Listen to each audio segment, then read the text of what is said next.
کا یہ تعارف اس کا کروایا گیا۔ تو یہ علاقے کے لحاظ سے پہلے سے بدنام علاقہ تھا۔ یہ ضروری نہیں کہ پھر ہر ایک اس علاقے کا برا ہی ہو، لیکن یہ علاقہ عداوت کی بنیاد میں مشہور تھا، اور اسی لیے پھر شیطان کو شیخ نجد کہا گیا، اور چلتے چلتے پھر جو ہے وہ کاٹ کے رکھ دیا شیخ نجدی کا سر جو ہے۔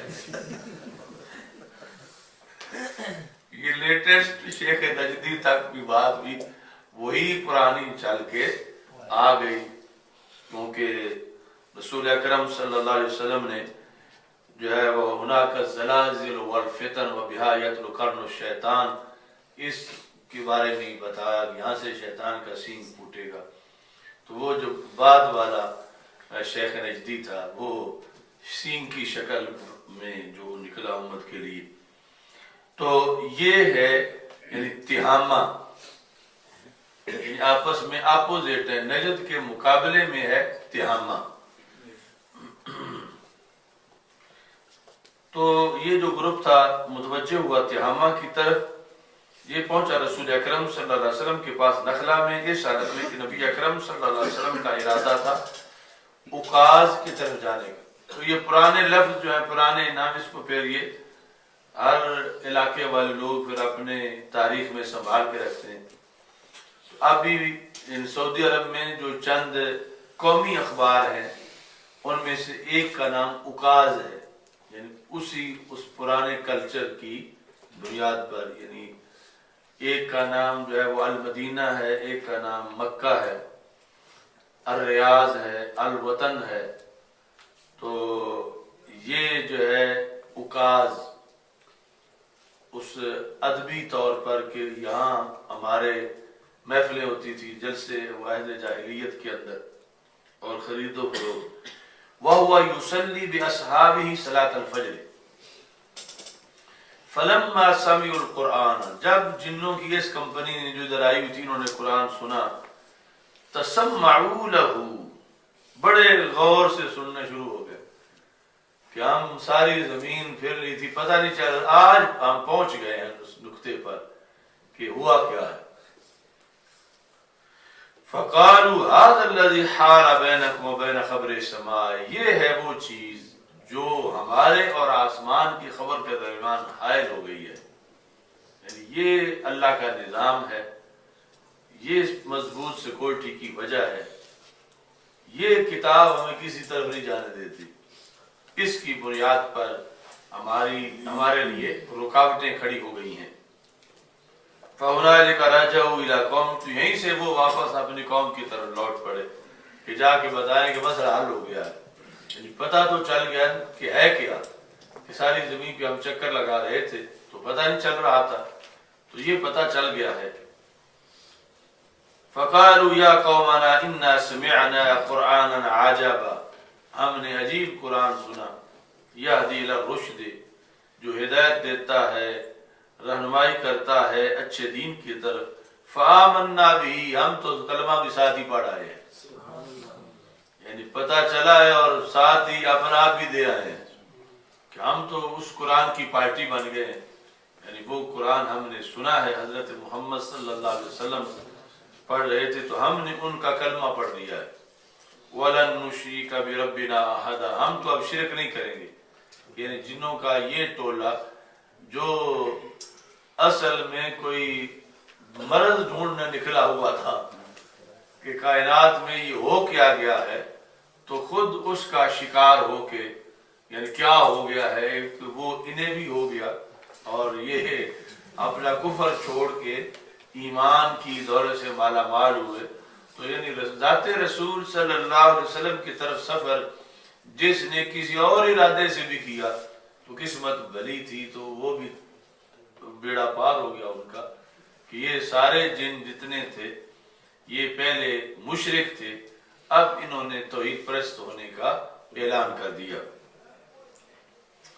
وَأَنزَلَ اللَّهُ تَعَالَى عَلَى نَبِيِّهِ صلی اللہ علیہ وسلم قُلْ أُوحِيَ إِلَيَّ أَنَّهُ اسْتَمَعَ نَفَرٌ مِّنَ الْجِنِّ، تو یہ اس سورت کا شان نزول جو ہے امام بخاری نے بتایا کہ یہ پس منظر ہے ان آیات کے، اس سورت کے نزول کا جو وَإِنَّمَا أُوحِيَ إِلَيْهِ قَوْلُ الْجِنِّ، تو رسول اکرم صلی اللہ علیہ وسلم کی طرف وہ پھر جنوں کا جو قول تھا رب نے شکل وحی میں نازل کیا، جو جن آپس میں تبصرہ کر رہے تھے اور پچھلوں کو جا کر جو کچھ انہوں نے بتایا وہ پھر اس صورت کے اندر وہ قرآن بنا مسلمانوں کے لیے، اور اس طرح سورہ جن کا پس منظر جو ہے وہ بیان کیا گیا۔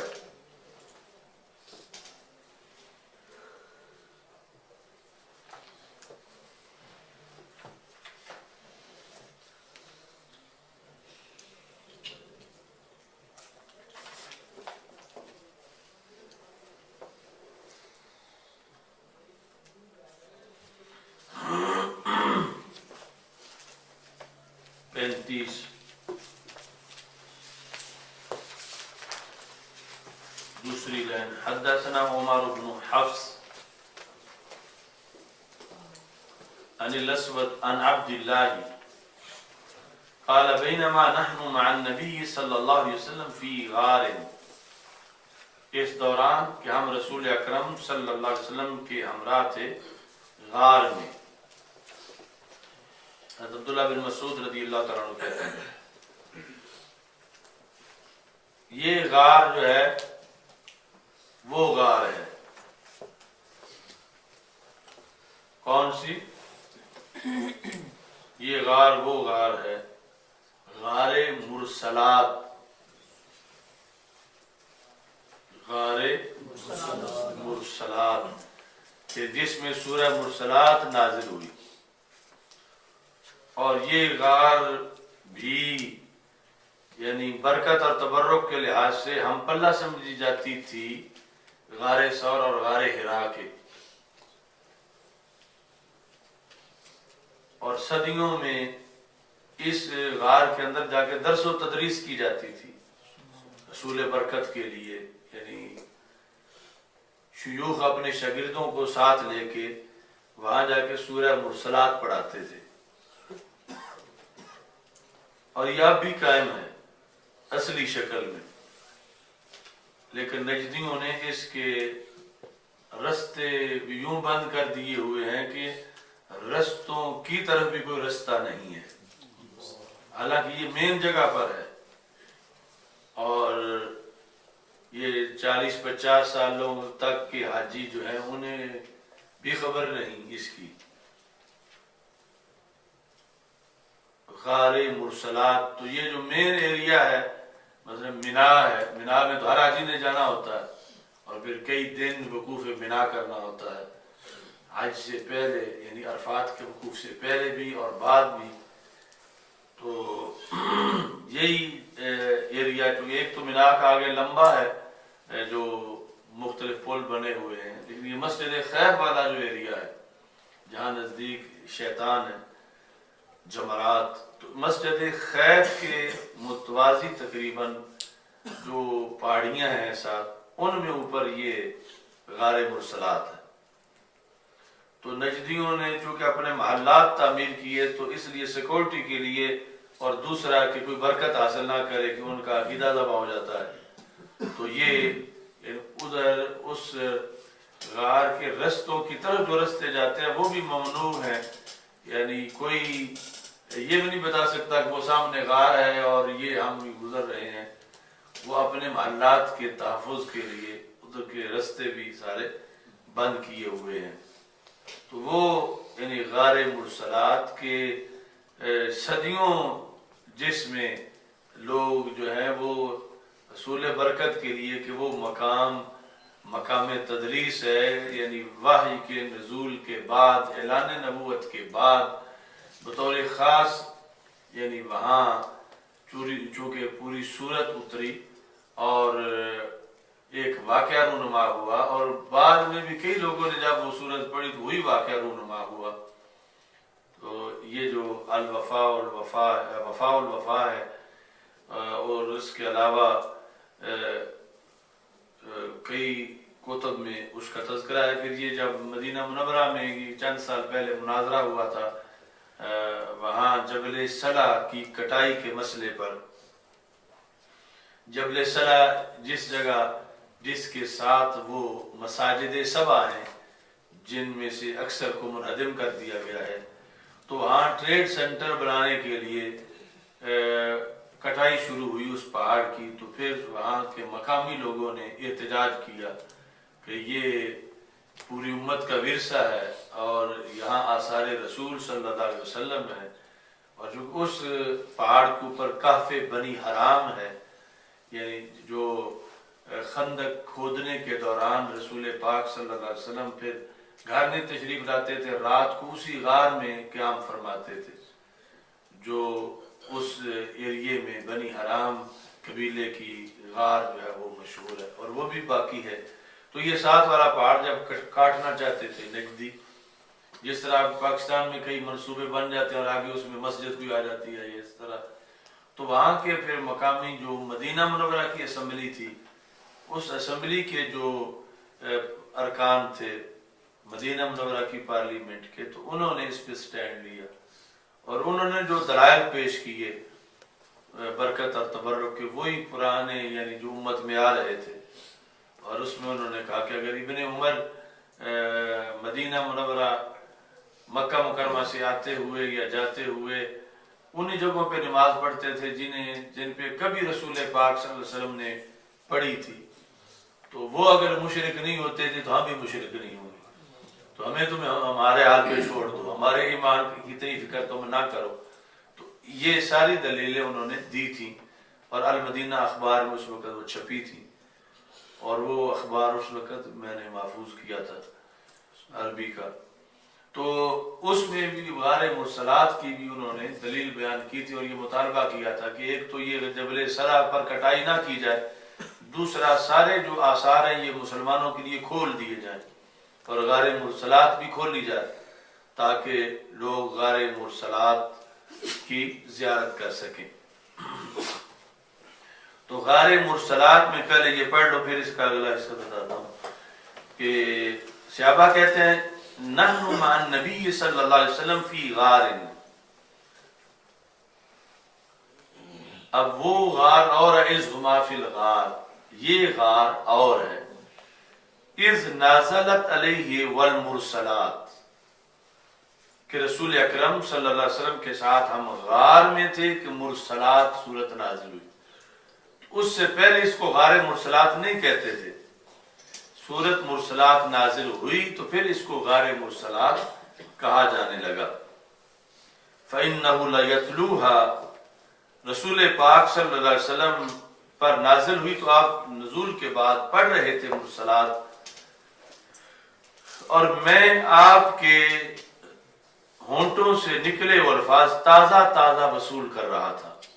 حضرت عبداللہ بن مسعود رضی اللہ تعالیٰ کہتے ہیں وَإِنِّي لَأَتَلَقَّاهَا، ہاں کا مرجع سورہ مرسلات، میں سورہ مرسلات پا رہا تھا. کہاں سے؟ من فیہ، من فمہ، فیہ رسول پاک صلی اللہ علیہ وسلم کے منہ مبارک سے. وَإِنَّ فَاهُ لَرَطَبٌ بِهَا، رسول اکرم صلی اللہ علیہ وسلم کا منہ مبارک تر تھا اس سورت کے ساتھ، یعنی یہ تازہ تازہ تلاوت رسول پاک صلی اللہ علیہ وسلم فرما رہے تھے. اذ واسبت علینا حیۃ، اتنے میں سانپ بھی ٹپک پڑا. واسبت کا لغوی معنی ہے چھلانگ لگانا، علینا حیۃ سانپ.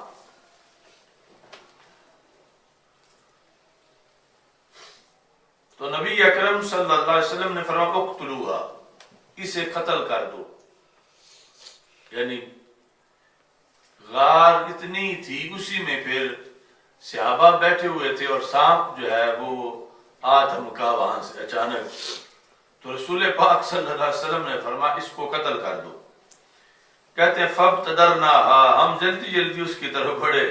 فذهبت، وہ بھی آخر سانپ تھا تو وہ ہم سے بھاگ گیا. تو نبی اکرم صلی اللہ علیہ وسلم نے فرمایا وقیت شرکم کما وقیتم شرها، یہ مقابلہ تن شرکم کا لفظ بولا کہ جیسے تم اس کے شر سے بچا دیے گئے ہو کہ اس نے کسی کو کاٹا نہیں، تو وہ بھی تمہارے شر سے بچا لیا گیا کہ وہ مرا نہیں. تو یہ لفظ شر جو صحابہ کے لحاظ سے بولا گیا یہ مجانست کی بنیاد پر، جس طرح جزاء سیئۃ سیئۃ کہ برائی کی جزا کو بھی سیئہ کہا گیا، حالانکہ برائی کی جزا تو یعنی بدلہ برائی کا تو حسنہ ہے، سیئہ نہیں ہے، لیکن یہ بولتے ہوئے اس کو سیئہ مجانستاً کہہ دیا گیا ہے۔ تو ایسے یہاں پر بھی صحابہ کا مارنا اسے تو شر نہیں تھا، کیونکہ سرکارنا کا حکم تھا، اور اس کا صحابہ کو کاٹنا یہ شر تھا۔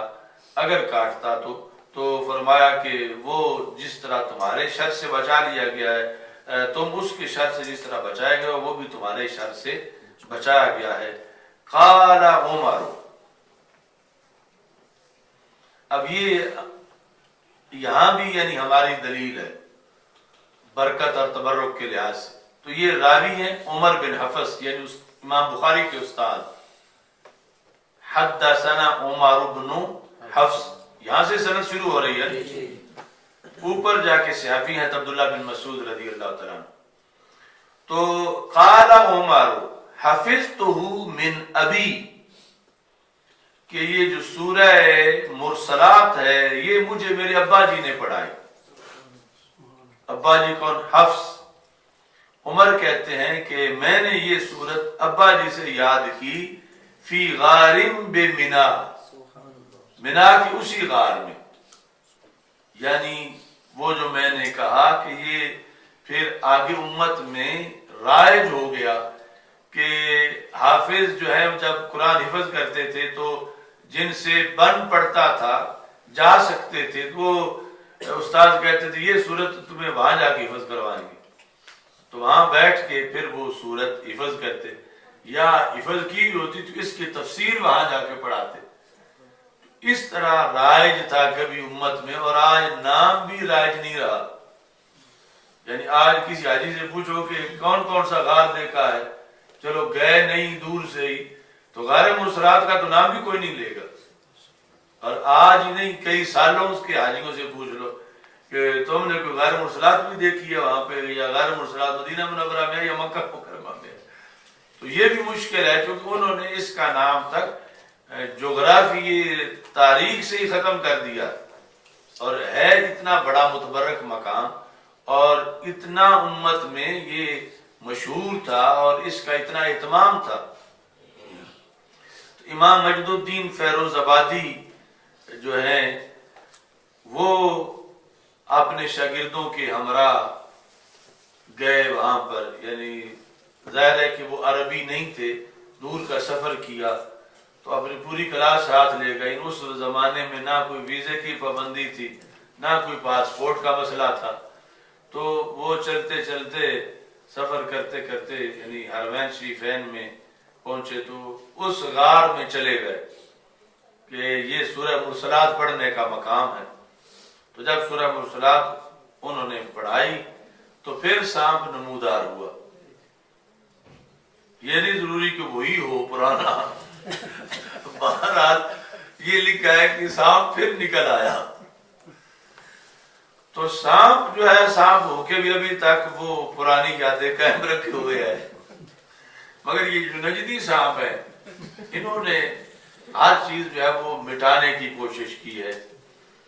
تو یہ یعنی بخاری میں بھی اتنا ہے۔ اب عمر بن حفص امام بخاری کے استاد ہیں، ان کے نزدیک وہاں جانا بدعت نہیں، یعنی آج کا جو دین ہے نجدیوں کا وہ یہ ہے کہ اگر کوئی اس نیت سے غار ثور میں جاتا ہے یا غار حرا میں جاتا ہے کہ وہاں جانے سے ثواب ملے گا، تو وہ کہتے ہیں یہ ابو جہل سے بڑا مشرک ہے، کہ اس نے جو ہے وہ یہ ابو جہل جو ہے وہ تو سنگل شرک کرتا تھا، یہ ڈبل شرک کرتے ہیں کہ وہ صرف ایک صورت میں بتوں کا فائدہ مانتے تھے، یہ ہر صورت میں اللہ کے رسول کا فائدہ مانتے ہیں۔ یعنی وہ بت جو ہے بت پرست جب مشکل میں پھنس جاتے تھے تو اس وقت وہ بھی اللہ ہی پکارتے تھے، وہ سمجھتے تھے کہ بت ہمیں فائدہ نہیں دیں گے، تو کہتے ہیں وہ سنگل وقت کے مشرک تھے کہ جب خوشحالی ہوتی تھی تو پھر بتوں کو یاد کرتے تھے، اور جب سختی بن جاتی تھی پھر ان کو پتا تھا کہ بت اب کچھ نہیں کر سکتے۔ تو کہتے ہیں معاذ اللہ یہ جو بریلوی ہیں یہ سنی ہیں یہ دونوں وقتوں میں یا رسول اللہ صلی اللہ علیہ وسلم کہتے ہیں، اس بنیاد پر یعنی وہ ڈبل مشرک کہتے ہیں.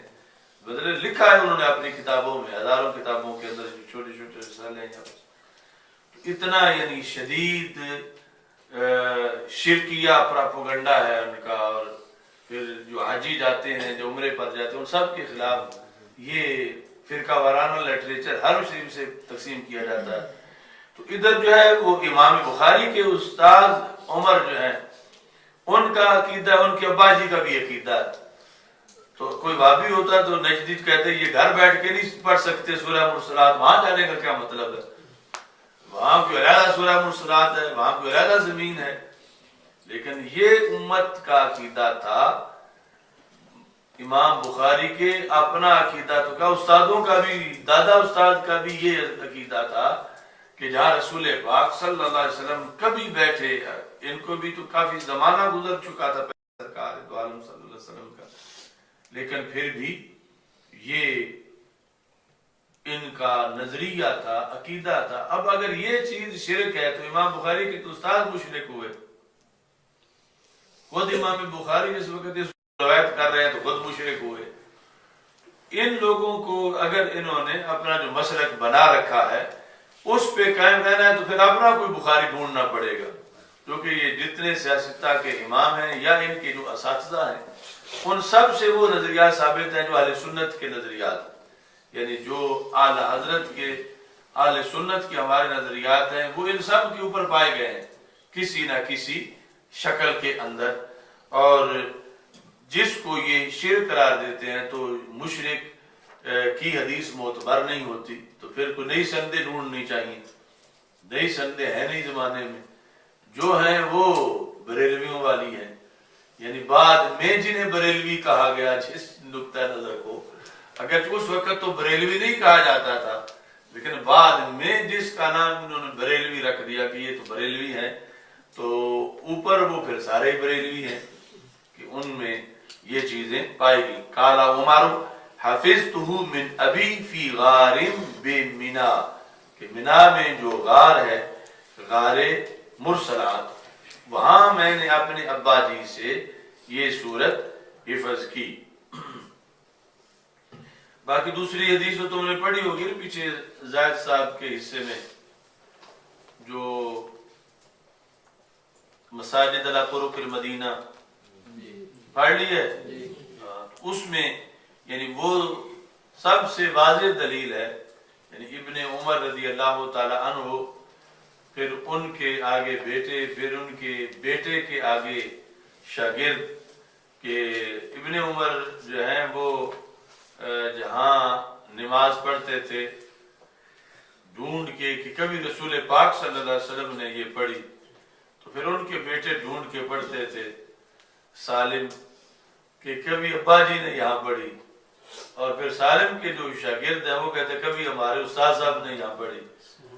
تو اس طرح کر کے یعنی سب کا آخر محور تھا کہ رسول پاک صلی اللہ علیہ وسلم کے جہاں قدم لگے ہیں اس جگہ پہ ہم نماز ادا کریں گے. اس پر جو ہے وہ فتح الباری میں، عمدۃ القاری میں، کرمانی میں سب نے یعنی برکت اور تبرک کا نوٹ کیا کہ یہاں سے صالحین کی برکت، جہاں صالحین نے کبھی پڑھی ہو، یعنی یہ سرکار دو عالم صلی اللہ علیہ وسلم کے ساتھ خاص نہیں ہے، اس سے صالحین کی نماز کی جگہوں پہ نماز پڑھنے کی برکت بھی ثابت ہوتی ہے. اگرچہ سرکار دو عالم صلی اللہ علیہ وسلم نے جہاں پڑھی وہ برکت تو جدا قسم کی برکت ہے، لیکن آگے استدلال انہوں نے اولیاء کرام کے لحاظ سے بھی کیا کہ جہاں وہ پڑھے آخر اس جگہ پہ کوئی پڑھتا ہے تو اسے بھی برکت مل سکتی ہے. یہ تفصیل کے ساتھ اس مقام پر ساری شروحات میں موجود ہے.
2500 کچھ پیچھے.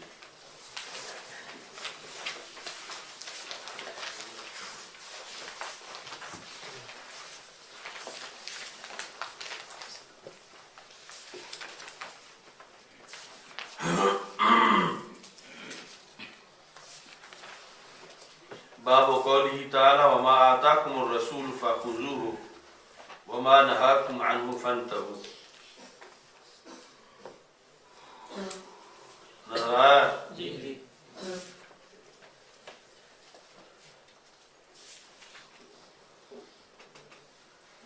تو اس میں ایک تو یہ ہے کہ ایک مبلغ، ایک عالم دین، ایک مولوی صاحب، ایک پیر صاحب، ان کے گھروں کا نظام کیسا ہونا چاہیے. یعنی گھر والیاں جو ہیں، یہ نہ ہو کہ گھر والا جو ہے وہ فکر آخرت کی تقریروں میں مصروف ہو اور گھر والی بیوٹی پارلر سے پکڑی جائے، جس طرح طارق جمیل کی پکڑی گئی تھی. تو یعنی تبلیغ کا اثر گھر والیوں پہ بھی ہونا چاہیے، کہ ورنہ یعنی یہ ایک فطرت ہے کہ جس وقت کوئی بندہ دین کے سخت احکام یعنی صحیح بیان کرتا ہے تو لوگ پھر چیک کرتے ہیں، بالخصوص گھر والیاں تلاشی لیتی ہیں کہ ان کے گھر میں خود کیا اس پہ عمل ہو رہا ہے یا نہیں ہو رہا.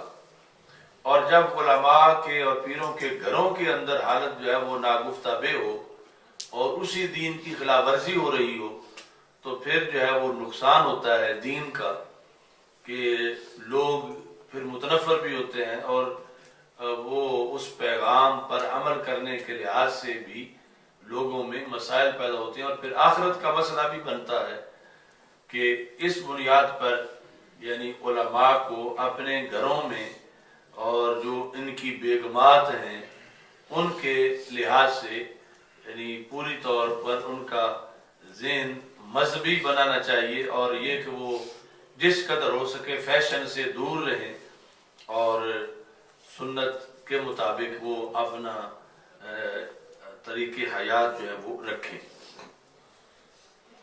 دوسرا جو ہے وہ یہ جو مسئلہ ہے کہ جب کہا جاتا ہے کہ یہ جو میں کہہ رہا ہوں یہ قرآن سے ثابت ہے، تو کس چیز کو ہم کہہ سکتے ہیں کہ یہ قرآن میں ہے. یہ اس وقت ہم نے دلیل دی تھی جب یہ ابھی شیطان تاثیر مرا نہیں تھا، تو اس وقت یہ غامدی نے یہ مسئلہ ٹی وی پر اچھالا ہوا تھا کہ یہ جو توہین رسالت ہے اس کی سزا قرآن میں ہے ہی نہیں، نہ اس کی سزا فقہ میں ہے، اس طرح کر کے. تو اس وقت ہم نے اس کے جواب میں یہ دیے تھے دلائل کہ یہ سزا قرآن سے ثابت ہے. اب قرآن سے ثابت ہونے کا کیا طریقہ ہے، کیسے قرآن سے ثابت ہے، کون سی آیت ہے، کن لفظوں سے ثابت ہے، تو وہ بھی یعنی یہاں سے طریقہ کار جو ہے وہ ثابت ہوتا ہے. ان حوالوں میں سے ایک حوالہ یہ ہے. اچھا جی، باقی یہ مطلقاً دختران اسلام کا یہ لاہ عمل ہے، یعنی جو حدیثیں عورتوں کو ضرور آنی چاہیے ان میں سے ایک حدیث یہ بھی ہے کہ جو عورتوں کے درس قرآن ہیں، جو عورتیں تبلیغ کرتی ہیں یا عورتوں کو کوئی مرد تبلیغ کرتا ہے یا جمعے پر جو جمعے پڑھنے مرد آئے ہوئے ان کے ذریعے عورتوں تک جو بات پہنچنی چاہیے، تو وہ ایک یہ ہے ان عبد اللہ قال لعن اللہ الواشمات. عبداللہ بن مسعود رضی اللہ تعالی عنہ نے ارشاد فرمایا اللہ لعنت کرے واشمات پر. یعنی یہ آپ جمعے میں تقریر کر رہے تھے یا کلاس میں جو آپ کے پاس لوگ پڑھتے تھے، یعنی تقریر جو ہے وہ عام تھی کہ عورتوں کو بھی پتہ چل گیا کہ آج ہمارے خلاف ابن مسعود نے بہت سخت لفظ بولے ہیں، ہم پہ لعنت کی ہے. لعن اللہ الواشمات، واشمات ہیں تندولے لگانے والی.